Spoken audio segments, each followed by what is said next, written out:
नमस्कार विद्यार्थी मित्रांनो, तुमच्या सर्वांचं राठोड एमपीसी अकॅडमी श्रीनगर नांदेड या ऑनलाईन प्लॅटफॉर्मवरती मनापासून स्वागत करतो। विद्यार्थी मित्रांनो, आज आपण येणाऱ्या ग्रुप बी व सी यासाठी लागणारा भूगोलाचा जो सिलेबस आहे तो कशा पद्धतीने आपल्याला विचारला जातो याविषयी आपण समजून घेणार आहोत आणि त्यामध्ये 10+ कसे मार्क मिळतील हे महत्त्वाचे मुद्दे मी तुम्हाला आज सांगणार आहे। तर मित्रांनो, सुरू करूया आपण आपल्या महाराष्ट्राचा जो सिलेबस आहे तो आणि त्याचबरोबरीने आपल्याला एमपीसी ने जो सिलेबस दिलेला आहे तो। तर लक्षात घ्या मित्रांनो की आपल्याला या ठिकाणी कोणते कोणते महत्त्वाचे पॉइंट समजून घ्यायचे आहेत। तर आपल्याला एमपीसी ने काय काय सांगितले बघा, आपल्याला सांगितलेलं आहे पृथ्वी आहे। आता पृथ्वीवरती आपल्याला पृथ्वीचे अंतरंग असतील, या सगळ्या गोष्टी ज्या आहेत आपल्याला या पॉइंटवरती विचारले जातील। त्याच्यानंतर आहे जगातील विभाग। जगातील विभाग म्हटल्यानंतर या ठिकाणी आपल्याला संपूर्ण खंडांची ओळख करून घेणे गरजेचे आहे, यावरती आपल्याला एखादा प्रश्न विचारला जाईल। त्यानंतर जगाचं हवामान असेल, अक्षवृत्त, रेखावृत्त असेल, त्यानंतर महाराष्ट्रातील जमिनीचे प्रकार असतील, पर्जन्यमान असेल, पिके, शहरे, नद्या, उद्योगधंदे इत्यादी। हा संपूर्ण आपल्याला दिलेला सिलेबस आहे। आता याच्यामध्ये जर आपण विस्तारित गेलो तर आपल्याला अजून काही महत्त्वाचे पॉइंट पाहायला मिळतात, ज्यामध्ये आपल्याला नेहमी प्रश्न विचारलेले पाहायला मिळतात। त्यामध्ये बघा आता या ठिकाणी आपण पहिला जो एक महत्त्वाचा पॉइंट बघतोय तो म्हणजे काय, महाराष्ट्राचे प्रादेशिक व प्रशासकीय विभाग।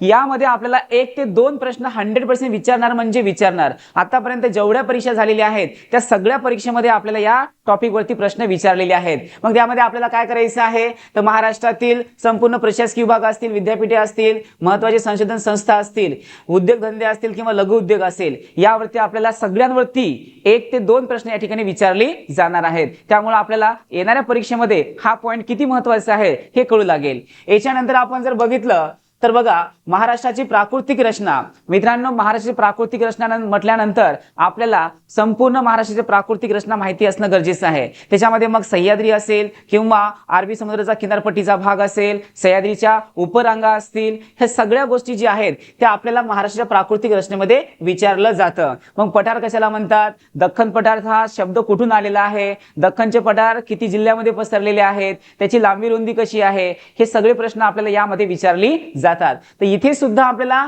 किती प्रश्न विचारले जाण्याची शक्यता आहे, 1 ते 2 प्रश्न विचारले जाण्याची शक्यता आहे। त्यामुळे हा सुद्धा पॉइंट महत्त्वाचा आहे। किती प्रश्न विचारले जातील, 1 किंवा 2 प्रश्न या ठिकाणी 100% विचारले जातील। तर महाराष्ट्राच्या प्राकृतिक रचनेवरती 1 ते 2 प्रश्न विचारले जातील आणि महाराष्ट्राच्या प्रशासकीय विभागावरती 1 ते 2 प्रश्न विचारले जातील। त्यामुळे हे सगळे पॉइंट आपल्याला करणं गरजेचं आहे। त्याच्यानंतर तिसरा पॉइंट जो आहे ती म्हणजे महाराष्ट्राची भूगर्भ रचना। यावरती सुद्धा नेहमी आपल्याला प्रश्न विचारलेले पाहायला मिळतात। आता भूगर्भ रचनेमध्ये काय काय विचारलं जातं, तर याच्यामध्ये आर्कियन खडक असेल, धारवाड खडक असेल, कडप्पा खडक असेल, विंध्यन खडक असेल, गोंडवाना आणि ज्वालामुखी खडक किंवा गाळाचे खडक, यांची आपल्याला निर्मिती विचारली जाते किंवा कोणत्या खडकामध्ये कोणत्या प्रकारचं खनिज आढळतं। ज्या पद्धतीने या ठिकाणी आपल्याला विचारलं गेलेलं आहे की धारवाड खडकामध्ये कोणत्या प्रकारचं खनिज आढळतं, तर अशा प्रकारचे जे प्रश्न आहेत ते आपल्याला विचारले जातील। किंवा कोणत्या खडकावर कोणता खडक अवलंबून आहे किंवा कशा पद्धतीने या खडकांची रचना निर्माण झालेली आहे, अशा प्रकारचे प्रश्न जे आहेत यावरती विचारले जाऊ शकतात। पण कधी याच्यावरती प्रश्न येतात तर कधी येत नाहीत, म्हणजे कंपल्सरी प्रश्न यावरती विचारले जाणार नाहीत। परंतु एक या ठिकाणी एक मार्क लक्षात घ्यायचे की याच्यावरती एक क्वेश्चन येऊ शकतो। ठीक आहे। त्याच्यानंतर बघा तुम्ही की चौथा जो पॉइंट आहे ते महाराष्ट्राचे हवामान। मित्रांनो, हवामानावरती 100% प्रश्न विचारला जातोच। आतापर्यंत जेवढ्या परीक्षा झालेल्या आहेत त्या प्रत्येक परीक्षेमध्ये आपल्याला या टॉपिकवरती प्रश्न विचारलेले आहेत। मग हवामानामध्ये काय काय येत असतं बघा, की महाराष्ट्रामध्ये जे प्रशासकीय विभाग किंवा प्राकृतिक विभाग आहेत त्या विभागानुसार पावसाचं प्रमाण जे असतं, पर्जन्याचं प्रमाण जे असतं ते कमी जास्त असतं। मग सर्वात जास्त पाऊस कुठे पडतो, सर्वात कमी कुठे पडतो, पर्जन्यछायेचा प्रदेश कशाला म्हणतात, पश्चिमेकडून पूर्वेकडे जाताना पावसाचं प्रमाण कसं होत जातं, पूर्वेकडून पश्चिमेकडे जाताना पावसाचं प्रमाण कसं होत जातं, कमी होतं का जास्त होतं, हे सगळे प्रश्न जे आहेत ते आपल्याला या टॉपिक वरती विचारले जातात। यावरती सुद्धा किती क्वेश्चन विचारले जातील, यावरती 1 किंवा 2 क्वेश्चन विचारले जातील। एकच क्वेश्चन 100% विचारला जाईल, पण जर त्यांनी एक्स्ट्रा दिलाच एखादा तर दुसरा एखादा प्रश्न या ठिकाणी तयार होऊ शकतो। पण इथे एकच लक्षात घ्यायचे, मग याच्यामध्ये संपूर्ण उन्हाळा असेल, पावसाळा असेल, हिवाळा असेल, हे सगळे ऋतू या ठिकाणी येणार आहेत। आणि त्याचबरोबरीने आपल्याला त्रिवार्थाचे हवामान विभाग जे आहेत हे सुद्धा मागच्या परीक्षेमध्ये विचारलं गेलेलं आहे आणि त्यांची जे वैशिष्ट्य आहेत हवामान विभागाची ते सुद्धा आपल्याला परीक्षेमध्ये विचारलेले आहेत। तर या ठिकाणी आपल्याला एक प्रश्न लक्षात ठेवायचा आहे। विद्यार्थी मित्रांनो, बघा आपण आतापर्यंत 4 पॉइंट बघितलेले आहेत। ते 4 पॉइंट मधून आपल्याला 4 ते 5 प्रश्न या ठिकाणी तयार होणार आहेत। आणि अतिशय महत्त्वाचा टॉपिक म्हणजे नदी प्रणाली आहे. या नदी प्रणाली टॉपिकवरती आपल्याला 1 ते 2 प्रश्न विचारले जाण्याची शक्यता असते आणि 100% आतापर्यंत जेवढ्या परीक्षा झाल्या त्या प्रत्येक परीक्षेमध्ये आपल्याला या टॉपिकवरती प्रश्न विचारलेलेच आहेत. त्यामुळे याला अजिबात दुर्लक्ष करता येणार नाही. मग नदी प्रणालीमध्ये आपल्याला काय बघायचं आहे तर पूर्ववाहिनी नद्या असतील, पश्चिम वाहिनी नद्या असतील, त्यांची वैशिष्ट्य असतील. त्यानंतर महाराष्ट्रातील सर्वात मोठी गोदावरी नदी असेल, भीमा नदी असेल, कृष्णा असेल, पैनगंगा असेल, वर्धा, वैनगंगा, संपूर्ण वरची आपल्या उत्तरेकडील नर्मदा किंवा तापी असेल, पठारावरती उगम पावणाऱ्या नद्या असतील, सह्याद्रीच्या डोंगर माथ्यावरती उगम पावणाऱ्या नद्या असतील, पूर्वेकडील नद्यांची वैशिष्ट्ये काय आहेत, पश्चिमेकडे वाहणाऱ्या नद्यांची वैशिष्ट्ये काय आहेत, त्यांची संगमस्थळे कुठे आहेत, त्याच्यावरती कोणकोणती धरणं बांधलेली आहेत, त्या धरणाच्या जलाशयास काय नाव आहे, कोणकोणती शहरं कोणत्या कोणत्या नदीच्या किनारी आहेत, असे सगळे प्रश्न आपल्याला यावरती विचारली जातात. कोणत्या नदीची लांबी किती आहे, नदींच्या लांबीनुसार चढता व उतरता क्रम लावा असं सुद्धा विचारलं जातं. हे सगळे प्रश्न जे आहेत या टॉपिकवरती विचारले जातात. त्यामुळे हा टॉपिक अतिशय महत्त्वाचा आहे. किती प्रश्न या ठिकाणी कव्हर होतील, या ठिकाणी आपले प्रश्न तयार होतील 1 किंवा 2. लक्षात घ्यायचं 1 किंवा 2 प्रश्न तुम्ही लक्षातच ठेवा की याच्यावरती 2 प्रश्न येणार म्हणजे येणार आहेत. त्याच्यानंतर आपण बघूया 6वा पॉईंट मृदेचे प्रकार. लक्षात घ्या मित्रांनो, मृदेवरती सुद्धा आपल्याला प्रश्न विचारले जातात. कारण मृदा म्हटल्यानंतर शेती आलेली आहे आणि शेती म्हटल्यानंतर संपूर्ण अर्थव्यवस्था आलेली आहे. कारण मृदेवरती संपूर्ण अर्थव्यवस्था अवलंबून असते. त्यामुळे आपल्याला कधीमधी मृदेवरती प्रश्न विचारले जातात. यावरती जास्तीत जास्त एखादा क्वेश्चन विचारला जातो, लक्षात ठेवायचं आहे. परंतु कंपल्सरी नाहीये, कधी मध्ये विचारतात तर कधी विचारलं जात नाहीत. तर बघा आता याच्यामध्ये काय काय असतं तर मृदेचे प्रकार असतील, मृदेचा समूह असेल, मृदेची धूप असेल, कोणत्या जिल्ह्यामध्ये कोणती मृदा आढळते, कोणत्या प्रशासकीय विभागामध्ये कोणती मृदा आढळते, त्या मृदेमध्ये कोणत्या प्रकारचं पीक घेतलं जातं, अशा प्रकारचे प्रश्न जे आहेत ते आपल्याला यावरती विचारली जातात. मग आता मृदेची धूप कशाला म्हणतात, धुपेची कारणे कोणती आहेत, धुपेचे प्रकार कोणकोणते आहेत, असे सगळे प्रश्न आपल्याला या टॉपिकवरती विचारले जातात. आणि त्यावरती सुद्धा धूप रोखण्यासाठी महाराष्ट्र सरकारने कोणकोणत्या प्रकारच्या उपाययोजना राबवलेल्या आहेत, कोणकोणत्या योजना काढलेल्या आहेत, हे सुद्धा आपल्याला या ठिकाणी लक्षात ठेवायचं आहे. त्याच्यामध्ये एखादा प्रश्न विचारला जातो. त्याच्यानंतर बघा वने आहेत मित्रांनो, वनावरती हा महत्त्वाचा टॉपिक असल्यामुळे वनावरती नेहमी प्रश्न विचारले जातात. कारण आपल्याला माहिती आहे की वनाचं संतुलन असल्याशिवाय पृथ्वीचं संतुलन होऊ शकत नाही आणि संपूर्ण देशामध्ये प्रत्येक राज्यामध्ये वनाचं संतुलन असणं अतिशय महत्त्वाचं असतं. त्यामुळे वने हा टॉपिक प्रत्येक परीक्षेमध्ये विचारला जातो.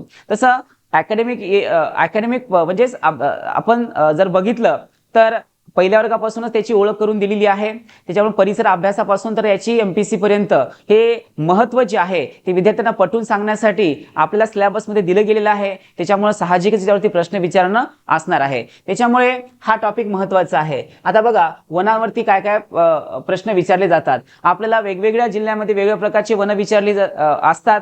ते कोणत्या प्रकारची आहेत असं विचारलं जातं. त्याच जोडीने आपल्याला विचारलं जातं की कोणतं वृक्ष हे कोणत्या वनाचा प्रकार आहे किंवा कोणत्या प्रादेशिक विभागामध्ये कोणत्या प्रकारचे वृक्ष आढळतात, त्या वृक्षांची वैशिष्ट्ये सांगा.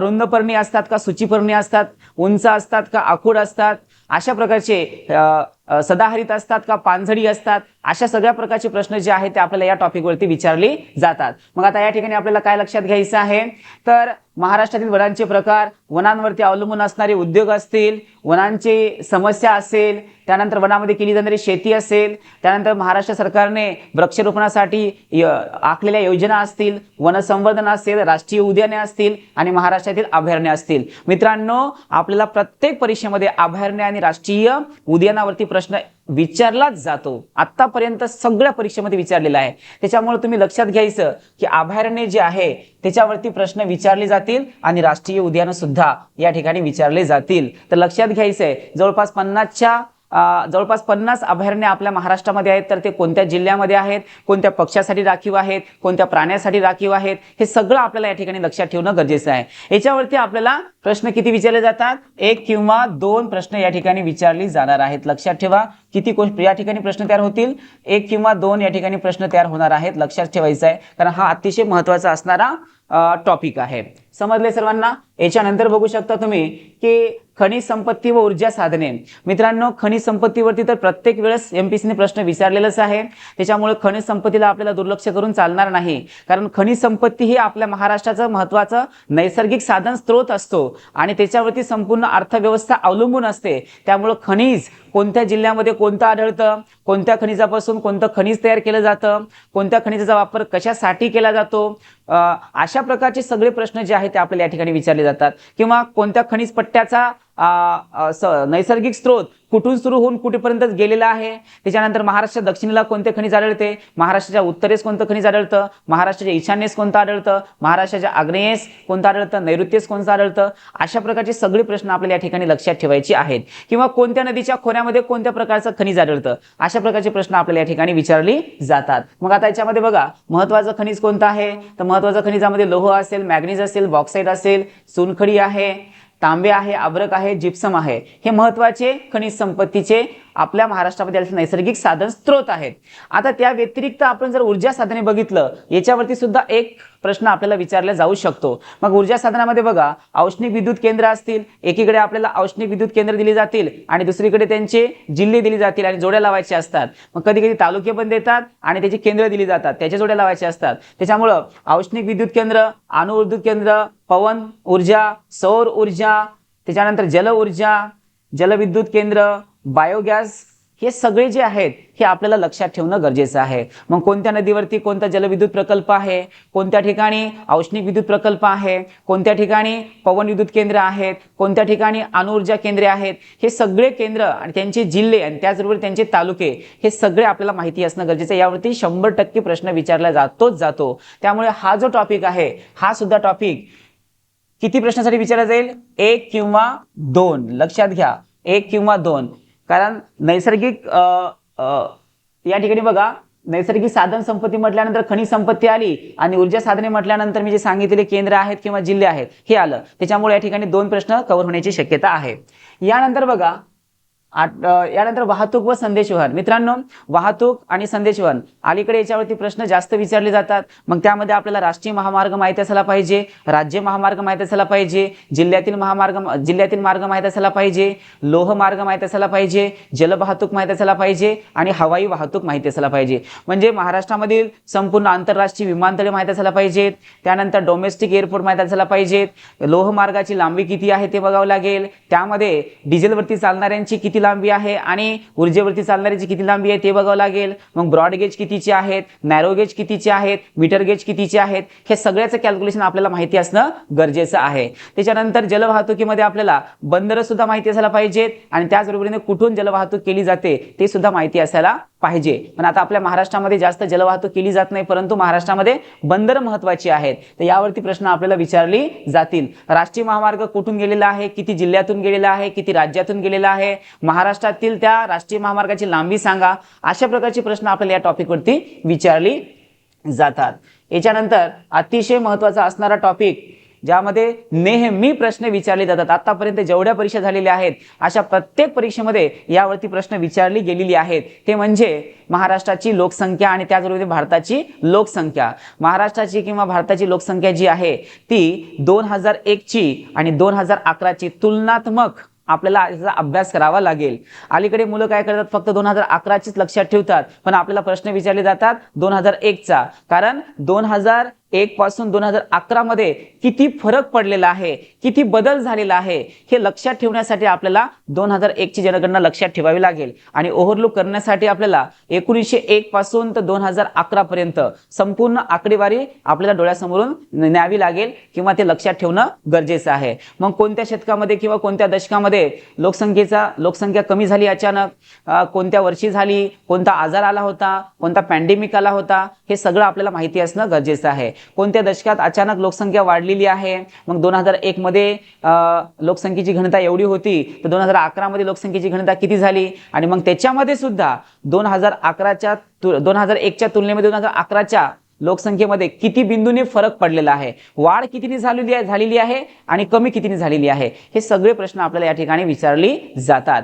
जिल्ह्यांच्या नुसार सुद्धा लिंग गुणोत्तर असेल किंवा साक्षरता असेल अशा प्रकारचे सगळे प्रश्न आपल्याला लोकसंख्येमध्ये या ठिकाणी विचारले जातात. अशा प्रकारचे आपल्याला या ठिकाणी संपूर्ण जर आपण बघितलं तर आपल्याला 10 ते 12 प्रश्न 10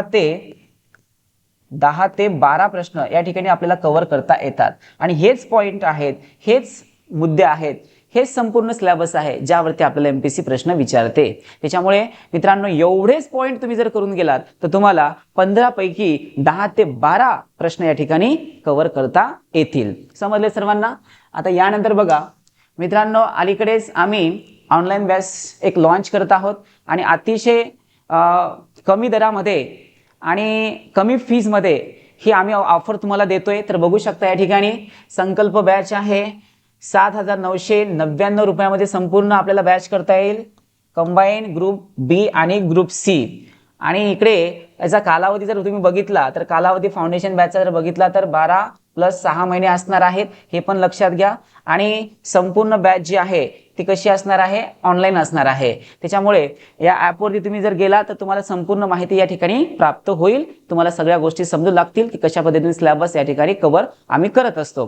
त्याच्यामुळे जास्त वेळ घालू नका, अजूनही वेळ गेलेली नाहीये. ऑनलाईनची बॅच पण जॉईन करा आणि अभ्यासाला सुरुवात करा. तर मित्रांनो, मी मला आज जेवढे सगळे पॉईंट सांगितलेले आहेत त्याच्यामधनं तुमचे 10 ते 12 भूगोलाचे प्रश्न कव्हर होणार आहेत, याच्यामध्ये कुठल्याही प्रकारची शंका नाही. तर चला मित्रांनो, परत भेटूया एका नवीन व्हिडिओ सोबत. तोपर्यंत tata, bye bye, see you, take care.